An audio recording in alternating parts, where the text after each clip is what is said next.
Now, how did this war come about? The basic reasons were not so dissimilar. If you leave aside for the moment the Judeo-side, the arguments being put forward by the German state, we are Germany, this is our strength, this is the territory we occupy in Germany, this is our population, how many colonies do we have? Zilch. This is Britain, a tiny little island in the north. How many colonies do they have? This many. So we want our share. That was the aim initially. But this time they said the best way to do it is to take Europe first, and then you use Europe as a launch pad to take the rest of the world, or as much of it as we can have. And they almost succeeded. And here the big question that came about was what to do. The contrary to accepted opinion, the appeasers, those politicians who believed in appeasing, doing deals with Hitler, were not in a minority. Why?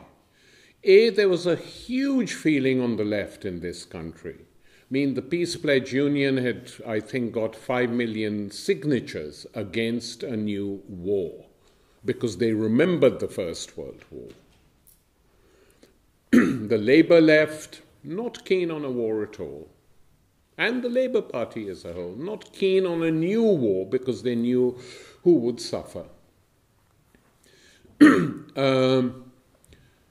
Churchill felt that Britain should rearm because he was a strong empire man and said they are after our empire and we have to be prepared in case, but better to try and turn them against the Bolsheviks because then they could do the entire civilized world a favor and wipe out the Soviet Union for us. I mean, it was a foolish thing to say because he didn't realize that had they been allowed to do that, there is no doubt if Hitler had invaded the Soviet Union and fought on one front without taking the rest of Europe before it, he might have got very close to getting it. Though against this, there's the argument that, well, he really didn't have to fight in most of Europe. The French caved in without too much of a fight, in fact, hardly anything at all. And quite a large proportion of the French population were not unhappy during the Vichy years. They collaborated very fully and very thoroughly with the Third Reich. Most of Scandinavia went under. The Norwegians are the only ones who resisted. I think it was a 15-day resistance, and then their king, queen, councillors, and a few hangers-on were transported by a British submarine to London. So then they got Norway. They've had to fight for Greece and Yugoslavia, and they were getting there, and they got there. So the question was, were they now going to attack the Soviet Union? And they did, but they did it late. And in order to stop them, the British ruling class was very open. I mean, Churchill was a great fan of Mussolini, initially, before the war, and said as much. And the reason given was very clear, that the main enemy in the European continent is the Soviet Union, and in order to defeat it, we're going to ally ourselves with these fascists. Why? Because unlike us, they can come to power and they are muscular people. They fight, they're street fighters, they take on the enemy, and they win. I mean, I read it, one of the most popular books published in the late 20s in Britain was Mussolini's My Autobiography, published by Hutchinson in London and Scribner's in New York, pretty respected publishing houses, published in 8 editions. Churchill had said during a visit to Rome in 1927, 5 years after the victory of Mussolini, "I could not help being charmed, like so many other people have been, by Signor Mussolini's gentle and simple bearing, and by his calm, detached poise in spite of so many burdens and dangers. Secondly, anyone could see that he thought of nothing but the lasting good, as he understood it, of the Italian people, and that no lesser interest was of the slightest consequence to him. If I had been an Italian, I am sure that I should have been wholeheartedly with you from the start to finish in your triumphant struggle against the bestial passions of Leninism." Couldn't be clearer than that. Churchill continued, "Italy has shown that there is a way of fighting the subversive forces which can rally the masses of the people, properly led, to value and wish to defend the honor and stability of civilized society. She has provided the necessary antidote to the Russian poison. Hereafter, no great nation will be unprovided with an ultimate means of protection against the cancerous growth of Bolshevism." And now, if you want to know why so many people in Britain at that time were quite disgusted by this, and how the Cambridge spies still fascinate Britain, decided to work for the Russians, it's because the British ruling class precisely had this attitude of collaborating with fascism, had fascism been willing to do so. And you know, all this on Italy was written and spoken long before the abomination of Stalin's purges and the wiping out of the Bolshevik high command, or the famines resulting from forced industrialization. It was just the toleration of a country that had destroyed capitalism was impossible because they felt it threatened everyone.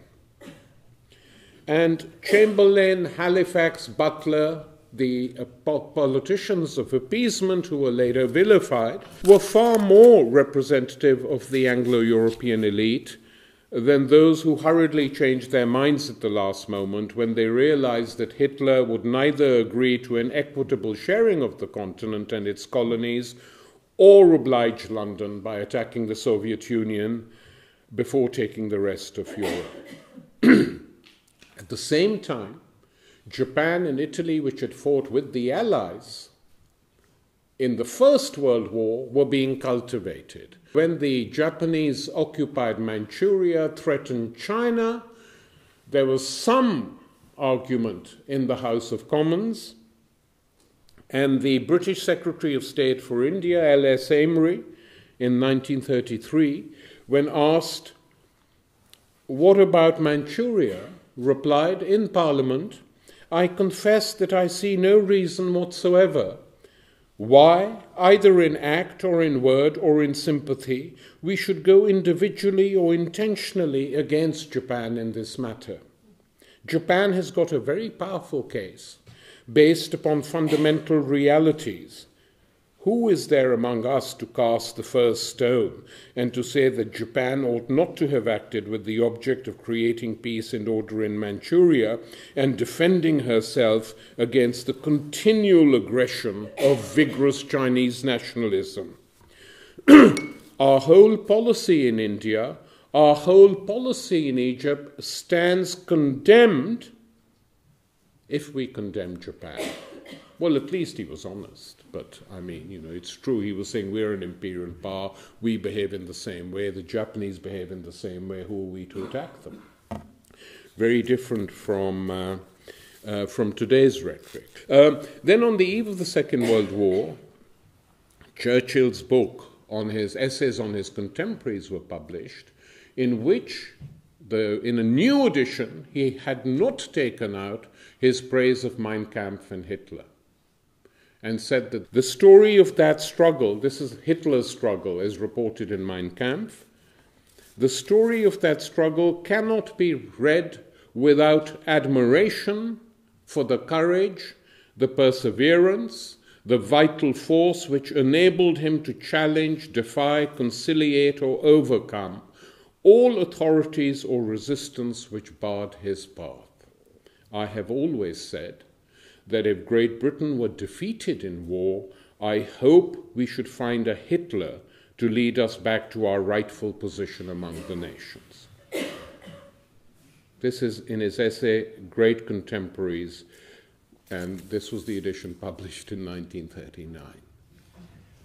Now, it's difficult to argue that somehow there was an anti-fascist, strong anti-fascist current within the rulers of this country. There was a strong anti-communist, anti-Bolshevik current throughout Europe, and they hoped that the fascists would help them out by destroying Russia. Very, very clear aim. The governor of the Bank of England, who was busy giving, with British and American businessmen, arming the Third Reich,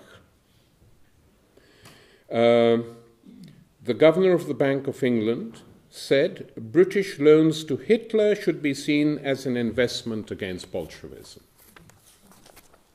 Clear. So today, when we are given heroic stories, I think the questions have to be asked: how and why did it come about that you were so unprepared for fascism? And here the mythology today, I mean, Blair actually said it in public, and not just him. I mean, he's a politician. I heard a professor at the LSE, who I once had the misfortune to share a platform with, saying it, that the Second World War was a war fought to liberate the Jews. And I really lost my cool. I said, if you really believe that, you're ignorant. And I hope you don't believe it because you know it's false, because you would then have to say that the war was lost. Because if that was its aim, it was completely lost, that war. And, she mumbled a few things.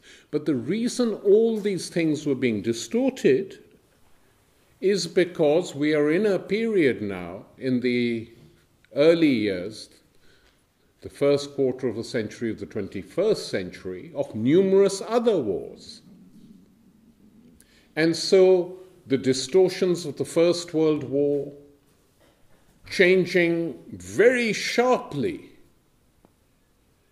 in terms of how this war was conceived and how it was thought about for many, many years, right up till the 80s, till the Falklands, and now. And the same with the Second World War. It somehow is presented as a humanitarian intervention to save the Jews. Well, they didn't do that.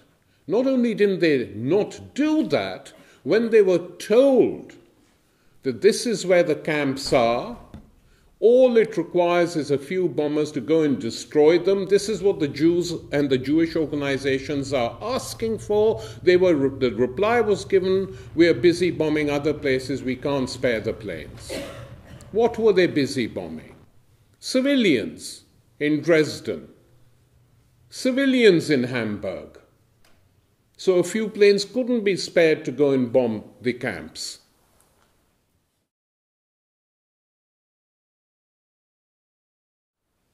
So this whole thing now is sort of beyond, it's sort of beyond reality, really, how this war is being presented. And as long as these wars goes on, in the Middle East, in parts of Africa, in South Asia, possibly beyond, then this revival of a war instinct and the reasons for these wars, the reason given for invading Afghanistan by Laura Bush and Cherie Blair was feminism. We're going to invade Afghanistan to improve the condition of women. I pointed out at the time that if this was the case, this would be the first war in human history in which largely male armies were sent to liberate women. And I doubted this very much, and the picture we now get is that the condition of women is bad. There's a debate. Some Afghan feminists say it's worse than it was under the Taliban. I told them, I said, I find this difficult to believe. They said, you don't live there, and you're not a woman, which is true, but in both cases.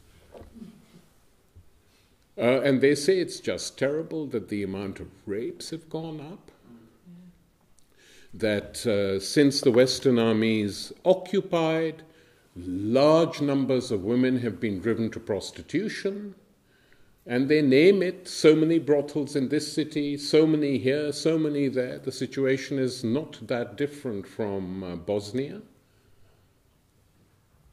So these are wars without end taking place now. And the reason for these wars, very few people actually understand. And sometimes when you talk to the Americans, they pretend not to understand. Oh, they say we've made mistakes, of course. But we're now seeing a situation where we are getting involved in another war in the Middle East because of a previous war which should never have been fought. I mean, who is responsible for the creation of ISIS? Or the IS, as they call themselves? Who is responsible for that? Had there not been an invasion of Iraq, this would not have happened.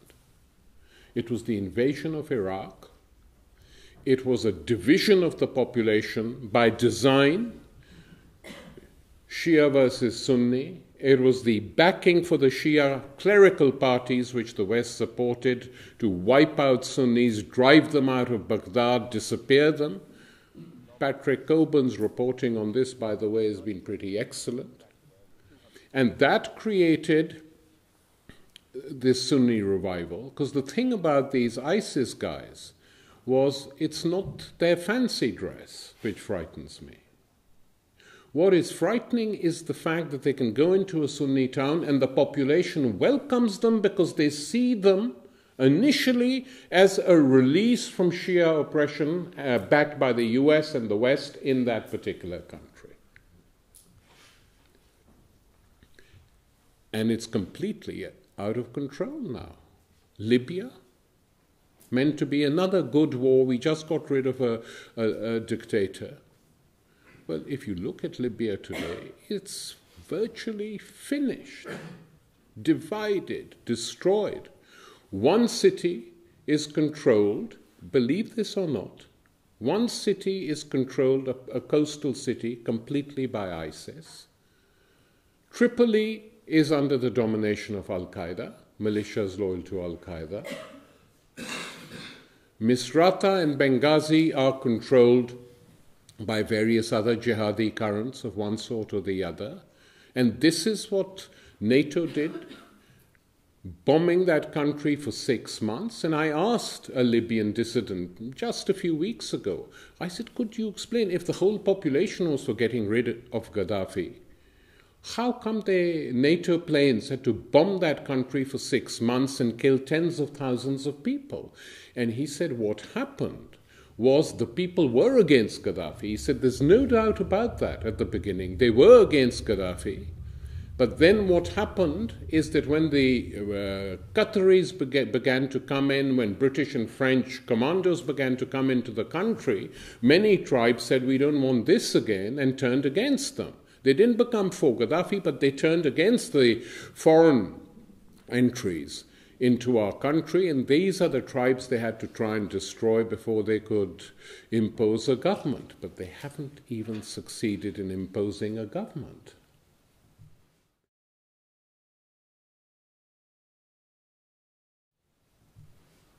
So without understanding the present and what is going on, it's difficult to understand how past wars are presented. And the two are linked, absolutely linked. So this, is something we have to deal with. And just, I think the key thing is a lack of understanding, really. Christopher Clark called his book on the First World War The Sleepwalkers. Well, I think the citizens of Europe are sleepwalking again. You know, their countries go, their governments go into wars.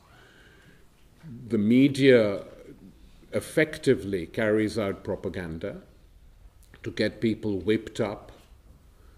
I mean, I was told by quite a serious figure who said, Tariq, you'll be pleased to hear I opposed the Iraq war. And I said, well, I'm very pleased to hear it, but why? He said, because I didn't see any bad images of Iraq. I said, are you serious? He said, well, you know, I mean, if Saddam had carried out an atrocity just before this started, I probably would have supported the war. Quite a few people think like that. In other words, there's no sort of serious questioning, as if, you know, what these sort of crude dictators do is the reason for going to war and not what is really going on in that region, which really, in my opinion, is a struggle for US hegemony in a world which they feel they don't want to lose control of. I mean, why otherwise have they not done a deal with Iran, which has been on its knees begging them to do a deal for the last 5 years? This big enemy, Iran, so-called enemy, without whom they could not have won the war in Iraq or Afghanistan. It was the Iranian green light, because they were enemies of Iran as well. The enemy of my enemy is my friend politics, which I've always despised, but they went through with it. And the Americans know that. And in return, the Iranians were told, we'll have a deal soon. But they won't have a deal, largely because the Israelis are opposed to it.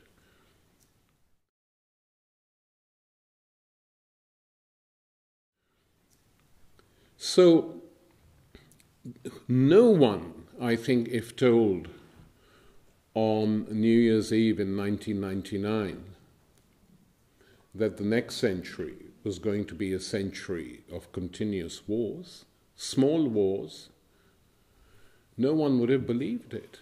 And this encirclement of Russia, just crazy. I mean, one doesn't have to have any time for Putin at all. I don't.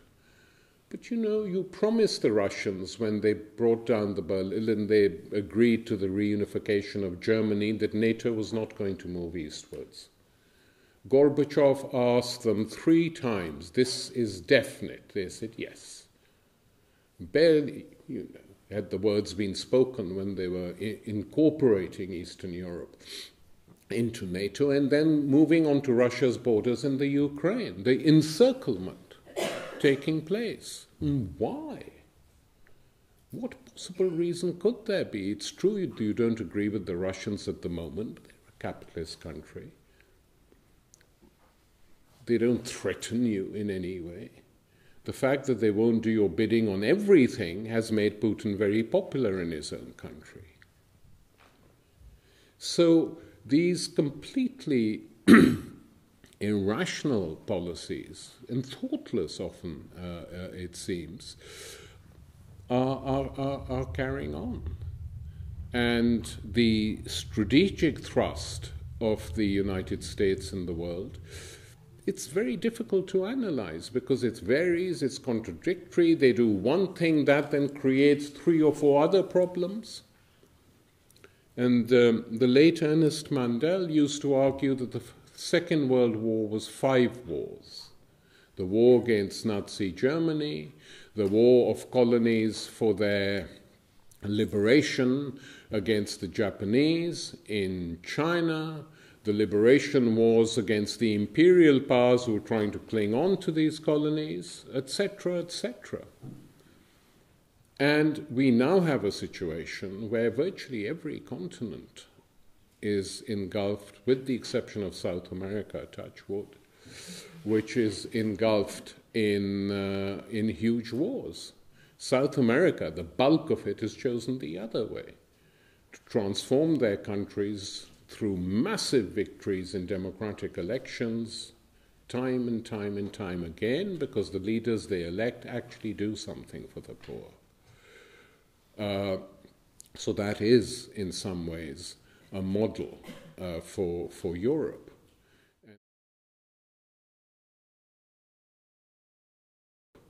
And to end on a slightly optimistic note, these new mass movements that have emerged in Spain and Greece are led by parties or movements or party movements like Podemos in Spain and Syriza in Greece, who really have broken with the styles and the dogma of the old traditional parties of the left and their footnotes.